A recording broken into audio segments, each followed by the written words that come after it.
Penetapan tersangka Menkominfo Joni G. Plate dalam kasus proyek Bakti Kominfo akan kami bahas bersama dengan Ahmad Tauhid, peneliti Indef. Selamat sore, Pak Ahmad.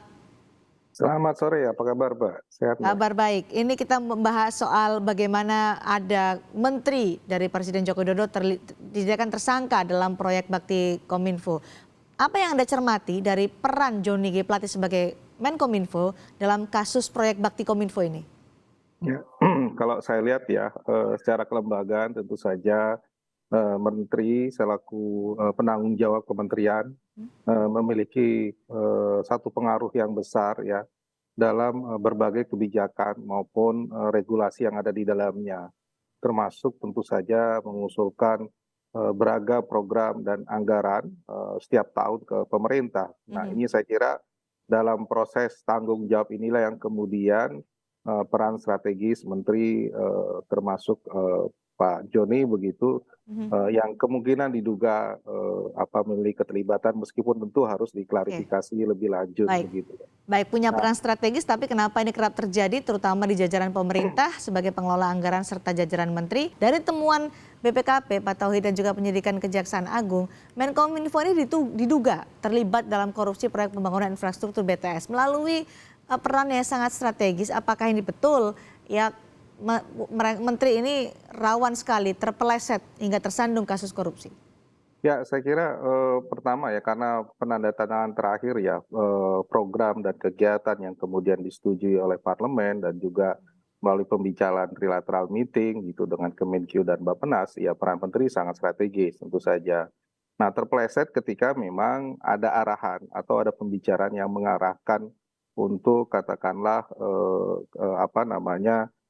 pemenang dari pelaksana itu harus satu lembaga ataupun perusahaan tertentu. Mhm. Dan kedua juga ada bukti-bukti gratifikasi dan sebagainya yang membuktikan itu sendiri begitu ya. Mhm. Nah, banyak juga menteri yang bagus begitu walaupun di tangannya ada proyek bernilai puluhan triliun tapi tidak terlibat sama sekali begitu karena itu diserahkan secara Oke. prosedural, transparan dan sebagainya begitu. Meskipun mungkin posisinya juga sama strategisnya. Memang tergantung nanti saya kira dari hasil pemeriksaan ataupun hasil pengadilan yang membuktikan seberapa jauh keterlibatan beliau. Mudah-mudahan di situ jelas peran dan posisi beliau begitu. Apakah menjadi pelaku utama atau bisa saja hanya namanya dicatut. Seringkali dalam beberapa hal proses itu juga terjadi seperti itu. Nah, ini yang kemudian ke depan menjadi kejelasan yang lebih penting dalam proses selanjutnya begitu, Mbak.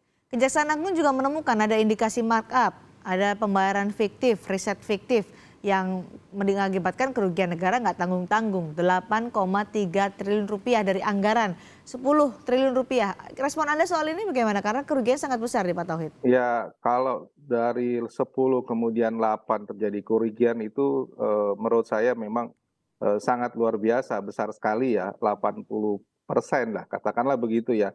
Itu mungkin secara fisik ya, kalau ketika ada pembangunan fisik terus produknya, BTS-nya tidak dibangun atau terbengkalai, kesalahan spek dan sebagainya, ya itu menjadi indikasi awal ada terjadi yang salah.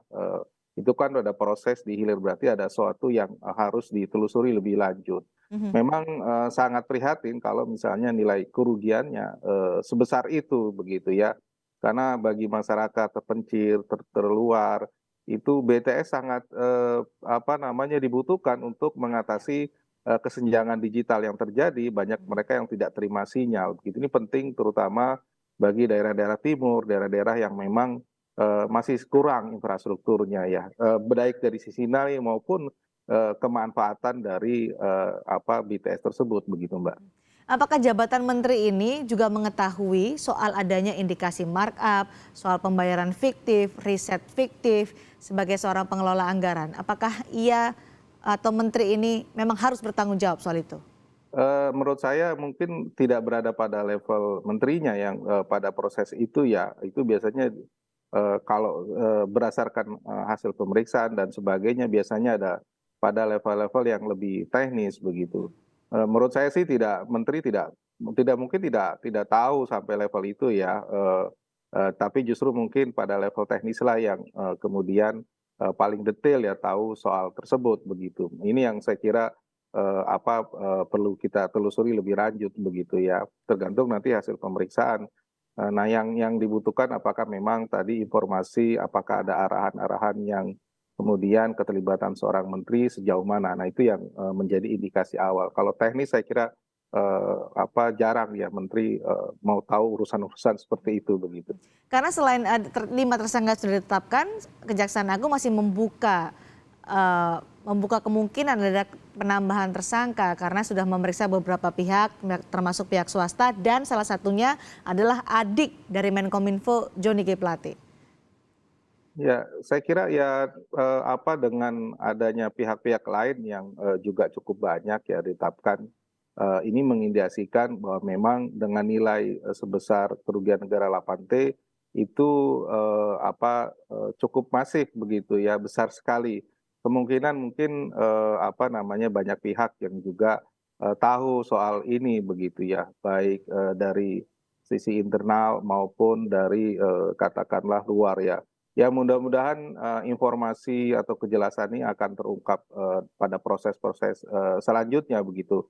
Kami berharap ya dari masyarakat ya semoga tidak terulang dan juga ya tetap bahwa daerah terluar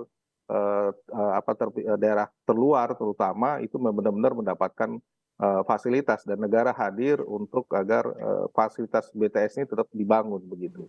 Banyak yang bilang kalau penetapan Johnny Plate sebagai tersangka itu ada indikasi politiknya. Menurut Anda benar ada indikasi politik atau memang ada yang janggal dari proyek Bakti Kominfo ini? Saya belum menangkap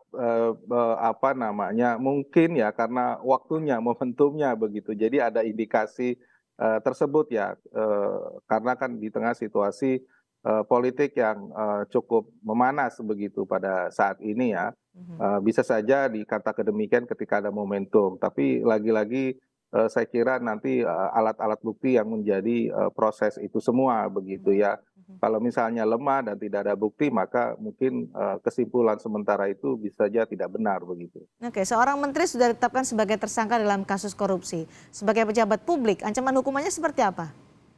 Wah, kalau itu saya kira ya sesuai undang-undang ya tindak pidana korupsi. Saya kira ada parameter atau Sesuai dengan perannya kah?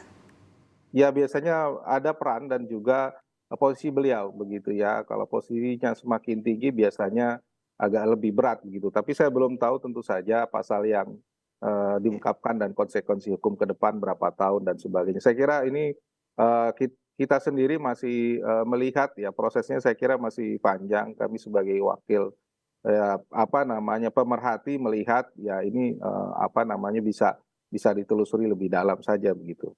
Baik, terima kasih peneliti dari Indef, Mas Ahmad Taufik sudah bergabung bersama kami di Sapa Indonesia malam ini terkait dengan penetapan tersangka Menkominfo Johnny G. Plate. Terima kasih.